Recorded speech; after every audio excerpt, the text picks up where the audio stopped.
So tell me if this sounds like you. You follow this super restrictive diet, you see great progress, but now that you've seen that progress, you don't know what to do, you feel like you're super restrictive, and you have a really bad relationship with food. So today we're going to help you guys learn how to create a healthy lifestyle with food and not fear the small things that go along with the process. Before we hop into today's podcast, if you guys are looking for great supplements that you can use as an extension of your diet, that you can use to supplement and fill in the cracks, go check out our supplement line. We currently have a whey protein powder, we have an electrolyte, and then next week, this upcoming week, our greens product is going to be dropping. So we're super excited about that. Yeah, berry flavor. Yes. Yeah. So our flavors, chocolate delight whey protein, pink starburst electrolyte, and then mixed berry greens. I promise you, it's going to be one of the best tasting greens products that you've ever tasted. So yeah, just good products that you can use as an extension of your diet. If you're interested in checking it out, I left a link in the comments in the description below. You can head over to fitgrindformula.com, and I'll even leave you a 15% discount code. We can save 15% on your first order. So thank you for the support for the brands, and let's hop into today's podcast. Yeah, our topic for today is actually going to be about the fear of food. Yes. And the things that people may personally fear over with food and how we can overcome those fears. Yeah, I think, we have a lot of experience with this. We experience this throughout periods of our life. So we have a lot of personal experience, and we also have a lot of secondhand experience, being trainers and gym owners and having a lot of different clients that go through ups and downs and peaks and valleys of their relationship with food, whether that's good, bad, or just downright terrible, So today we want to share some things that we've learned with food, nutrition, the fear of food, and just how to develop a healthy relationship with food. Because I think where a lot of people get stuck, and we've both been stuck here, is thinking that we have to maintain this really strict diet year round or be perfect. Yes. Yeah, we've talked about this before, like being personal trainers and gym owners, we feel that we have this like standard to hold in our personal appearance. And when you say that out loud, it sounds very vain, but it places this pressure to really focus on being perfect with your diet and trying to maintain really lean body fat percentages. And health and wellness is just engraved in our DNA. It's who we are. But there also needs to be an aspect of having a healthy relationship with food and eating to fuel our body, eating to feel good, and allowing yourself to have fun, to that 10 to 20% of the time to eat foods that you might not necessarily deem as healthy per se. And we'll talk about all that today in the podcast, but we have a lot of personal experience that we can share today about phases that we've gone through, crazy things that we've done. Now looking back at it, it's like, that was silly, that was stupid, or, I don't necessarily think it's stupid. I think you have to take it to your extremes to figure out where's the balance with nutrition and with fitness. Yeah, I personally still struggle with some of these things actually, and we'll kind of go in depth on that. But I think going back to kind of what you said, just like any other thing in life, like we go to get our hair done and we're looking at the person's hair. Are they taking care of their hair? How does their hair look? And then you're going to go with that person based on how they carry themselves. And I think that's kind of what fitness is, I feel the pressure of like, okay, no one's going to want to train with me if I don't look the part, right? So it's just, we live in this society of you do judge a book by its cover, unfortunately. And I think there's nothing necessarily wrong with that, but it does put a lot of pressure on you when you're in this industry. And I'm sure in other industries, even, being a doctor or, like I said, being a hairstylist, a makeup artist, like people are drawn to you for, what you are, what kind of presentation that you're giving. Yeah. And I think even in all kinds of industries, and no matter what industry you're in, I think the issue that a lot of people run into, talking about healthy relationship with food today, is like they see really great results on this really restrictive diet. Maybe they did it for 3 months, 6 months, 9 months, a year, whatever the time frame was. They see awesome progress, and then now it's like they reach their goal. Now what do I do? Right. How do I still maintain this body fat percentage or this goal or this weight or whatever it was that you were trying to get to, while also being a human and not sticking to this really rigid program? And I think that's where it really becomes an issue, is because there's so many different diets out there that are so restrictive that, yes, that's going to provide results. But we've talked about this before, the basis of everything is you have to ask yourself, is it sustainable? And maybe you did a diet that wasn't sustainable and it got you to where you wanted to be. But now the biggest thing that you can implement into your lifestyle is understanding, how do I still not just go back to the way I was eating before, but how do I balance my health, my fitness? How do I find a program that is going to make it easy for me to replicate day in and day out and help me still live this healthy lifestyle while also not feeling like I'm barely holding on because I can't go do the things that I like, or I can't go over to family because I can't go over for family dinner because I have to bring my own food every single time, or weigh my food out, and those are things that we've run into many times before. There's a time and a place for that. Yes, exactly. Yep. There's a time and a place. Yes. If you're hopping on a stage in 8 weeks, 12 weeks, then yeah, you're competing. You're trying to compete to get as lean as you possibly can. But for most people, that's not your goal. And you don't have to make such drastic changes just to see either muscle gain or body fat loss. You can see awesome progress by doing 80 to 90% of the things right. And that's really the model that we'll talk about today, is the 80-20 rule, or even the 90-10 rule, about how you can implement that into your life, find balance, and not feel like this is taking away from your life, that your fitness should add to your life. It's a positive impact on your life, and it's worth that 80-20 or 90-10 sacrifice that you're getting, because you're allowing yourself to have some fun 10 to 20% of the time. Yeah. So when people come to us too, they're so motivated to get started. Just like when you're ready to start anything in life, you're extra motivated, you're ready to jump all in.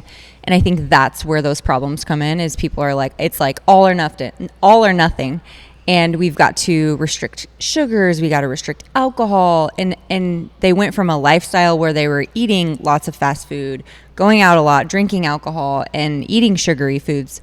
So I think to transition from one extreme to the other just causes people to eventually quit. So the way that I like to personally do this for clients is kind of like ease into making healthy transitions. So if you're somebody who likes to go out a lot and drink a lot, we cut back on that.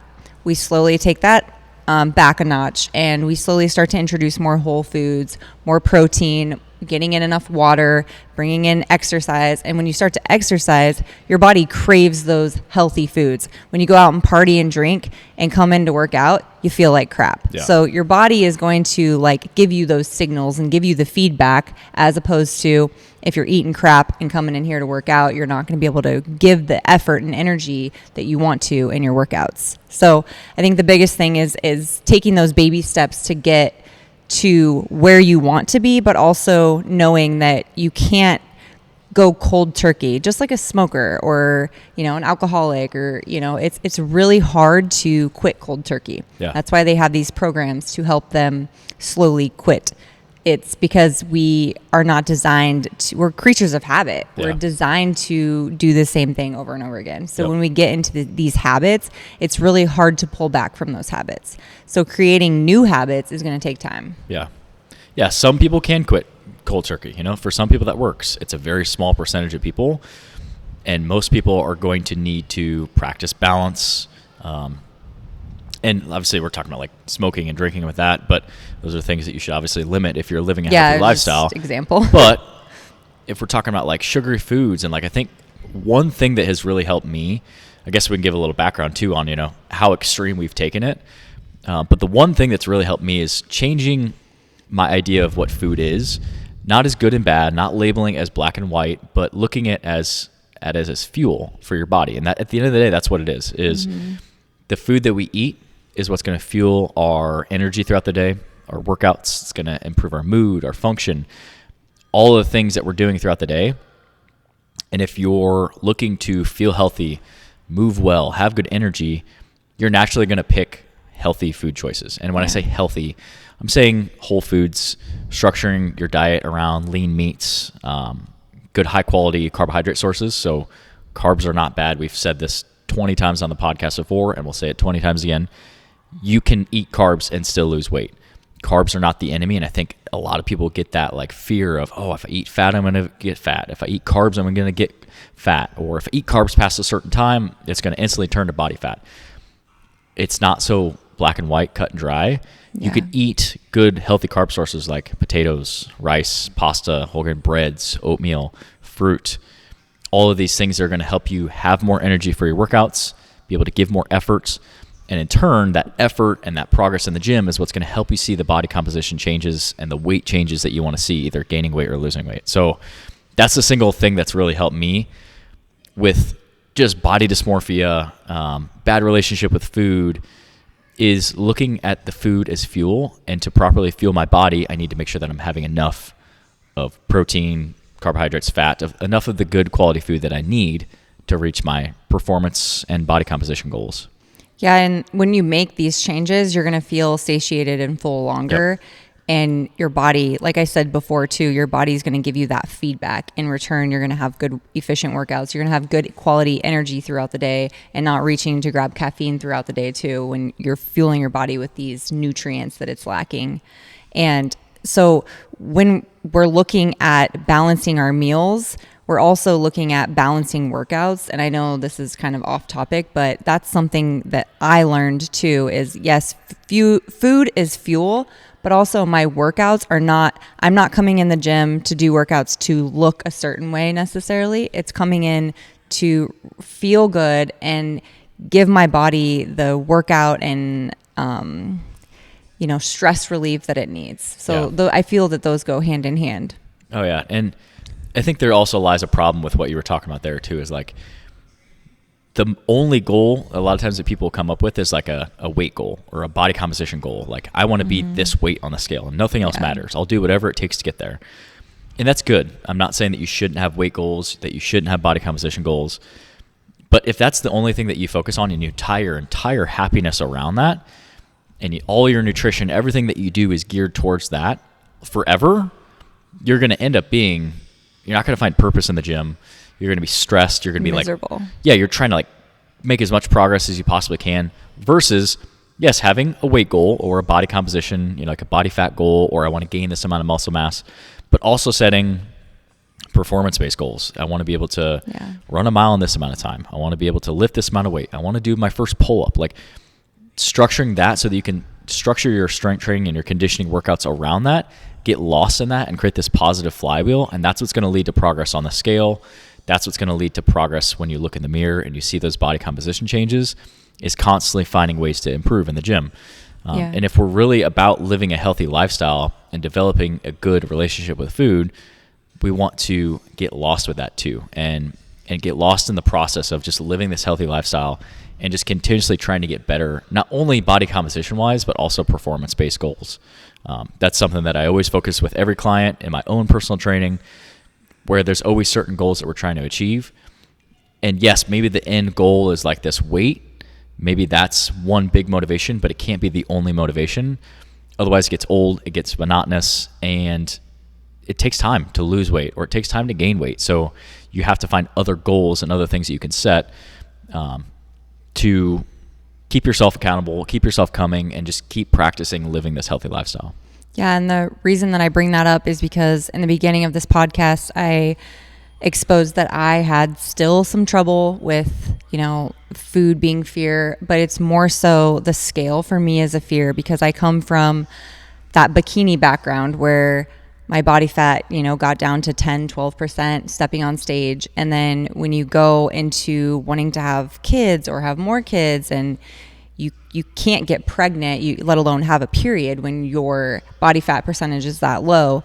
And so mentally, I've seen myself where it can get, and you want to stay that lean, and it's just not realistic.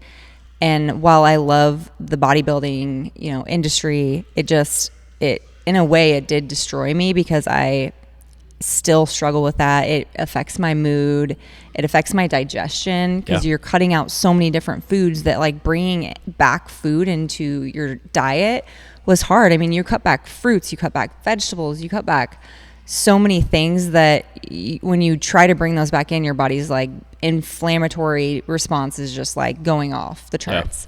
So I think I bring up that performance goal because in the last, I don't know, 4 or 5 years, I've been able to do things that I would never have been able to do stepping on stage. While you may look amazing going on stage and being this 10%, 12% body fat, I wasn't able to do pull-ups. I wasn't able to go out and run a half marathon. There's so many things that I wasn't able to do physically in the gym that I'm able to do now at a healthier body fat percentage, still being in that 15% body fat percentage, but still, getting my period, getting my hormones back in check, and able to go out for ice cream with my kids, able to go out and have a drink with my husband and go to dinner and celebrate, holidays and anniversaries and things like that. Because before it was, if there was a holiday, I'd have to bring, Thanksgiving dinner. I'm like bringing my own Thanksgiving meal. And now I get to, besides the fact that I have this gluten allergy, I do get to kind of dabble into trying all these foods that I wasn't able to experience. And I think that's where I'm going with that, like, side of, focusing on performance in the gym and what your body can do is what truly has been so inspiring for me. Yeah. I think we're both in that aspect pretty similar. And would you say that when you were bodybuilding, competing in bikini, would you say that's when your relationship with food was worst? Yeah. And and with all of the food intolerances and allergies, I do look back and I feel like some of that did stem from getting into that competition diet because you excluding everything. Yeah. Yes. And you pretty much ate the same thing every day. That's why I'm so careful when clients come to me and they ask me, can you write me a meal plan? I'm so careful with this because I have experienced, if I eat oatmeal and blueberries and egg whites every day, and I eat chicken and broccoli and rice every day, and that's what I eat for 6 months every single day, eventually we can develop food allergies because we've been eating the same thing over and over again, and we're lacking nutrients and micronutrients and things that our gut microbiome needs to be healthy. Yeah, I think that's a huge issue. And like you mentioned, it's not the going out for a drink every once in a while, like we're going to go out to dinner, we're going to have dinner, we're going to enjoy that, we're going to get a drink. That's not the one thing that's not the straw that's going to break the camel's back. With your fitness, it's not so delicate and fragile to where you can't have something fun. You can't go out for your kid's birthday and enjoy some ice cream, or can't go out and enjoy a nice date night with your significant other. If you are doing the work in the gym, you're consistently getting better, you're consistently getting stronger, you're consistently becoming more efficient in your cardiovascular system and progressing that. 80 to 90% of the time you're eating whole foods. So don't get it wrong. We during the week and even on the weekends, our diet is pretty similar. Structure around every meal, some sort of protein source, some sort of carb source, some sort of vegetable. Which we alternate veggies and fruits. Yeah, lots of fruit in the diet. We eat a fairly higher carbohydrate diet because we are pushing our body to its limit throughout the week. And if you're doing that consistently over and over and over again, the one time you go out on a weekend for dinner, or you're going to have ice cream with your kid because it's their birthday, or they got all A+ on their report card, or something that you're going to celebrate, you're not going to lose fitness. You're not going to gain weight because of that one experience. And I also think it's very freeing because when you're stressing about that, I really would like to enjoy this moment with my significant other or my family, but I can't because I have this diet to stick to.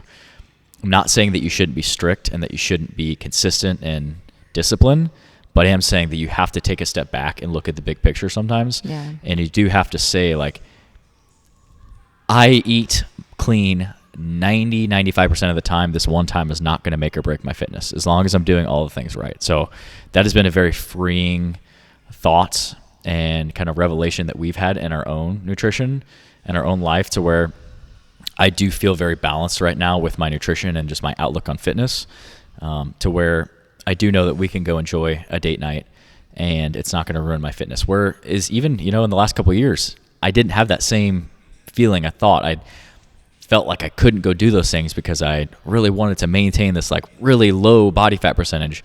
And when you take a step back, you realize that you can still maintain low body fat percentages while doing 80 to 90% of the things right with your nutrition. As long as that's kind of the big picture of like most of the time, 90% of the time, you're structuring your food around whole food sources, the date night dinner on a weekend is not going to kill your fitness. Yeah. And I will say too that what you surround yourself with and the people that you surround yourself with can also affect whether or not you're making good, healthy choices. Yeah. Because, you know, if I had friends that went out and drank every night and chose to eat bad foods every night, and it would be really hard to be around that, and the temptation would be stronger. Whereas, you know, we put healthy food in our home. We don't buy a lot of packaged things. Yes, the kids experience those things every so often, but we try to avoid buying those things and keeping them in the house. And if we do want something like that, we will go out and get it on occasion. But I do think having each other is such a huge, you know, like a helpful tool. So if you have a significant other or a friend or family member that you can lean on and be supportive with, and have, you know, that date night, and then you're like, you know, I don't feel bad about this because I know tomorrow we're gonna work out together in the morning, and it doesn't even if you don't, that doesn't matter, but having that communication and having that other person tell you, how many times do you have to tell me, like, it's okay, Alyssa? Yeah. Probably more so often than I'm telling him, but like, we both have our ups and downs, you know? Yeah. And then it's important to have support. Yeah. And then as a woman, you know, we go through these cycles, our periods, and when the progesterone is revved up, so that week before your period, you feel like you want to eat anything and everything, and it's chocolate and it's salty and whatever it is. And then you feel like that scale jumps up. And I mean, he deals with this every month. So he's laughing because he's like, yep. But I have clients who come to me and say the same thing. So I know that this isn't just me that deals with this, but I know other women do. And in that phase, I just tell them it's okay. It's hormonal. It's normal for you to be hungrier when your progesterone is jumping up right before your period. And then you're going to hold water weight on your period. So we're not even going to jump on the scale during that time, because A, that in-body is going to be inaccurate, and B, we're holding on to water weight. Yeah. So at the end of the day, I think the biggest thing you need to ask yourself is, what is your goal? What is your timeline? But also set some other goals based on performance, strength goals, cardiovascular goals, maybe just movement goals, flexibility goals, mindset goals in and outside of the gym, and practice this healthy lifestyle by doing 80 to 90% of the things right. If you do that with your nutrition, you're going to see more progress than you ever had before. And by allowing yourself to have a date night, a little bit of freedom here and there with your nutrition, it's going to avoid these big binges. Because if I put a plate of cookies in front of you and I say, you can't have a cookie, your mind is thinking, all I want is that whole entire plate of cookies. Versus, can't stop thinking about it. Have a cookie or two. You have the cookie or two, you're satiated, you've curbed that craving, and it's going to allow you to keep moving forward and keep practicing this healthy lifestyle. So yeah, it's kind of our main tips with that. Something that we struggle with consistently as well ourselves, and we're just trying to get a little bit better at each day. I know it can be hard, it can be frustrating. Fitness, there's lots of ups and downs, there's lots of peaks and valleys, but the main thing is it should all come back to health. Remember why you're doing this in the first place. And if you have that root of health, you're going to be able to consistently practice this healthy lifestyle. Yeah, for sure. So thanks for tuning into the podcast, guys. Like I said, if you are looking to check out our supplement line, the link is in the comments in the description below. Head over to fitgrindformula.com. We have that discount code as well down there you can use to get 15% off your first order. So thanks for tuning in. We hope you found this podcast helpful, and we'll see you guys in the next one.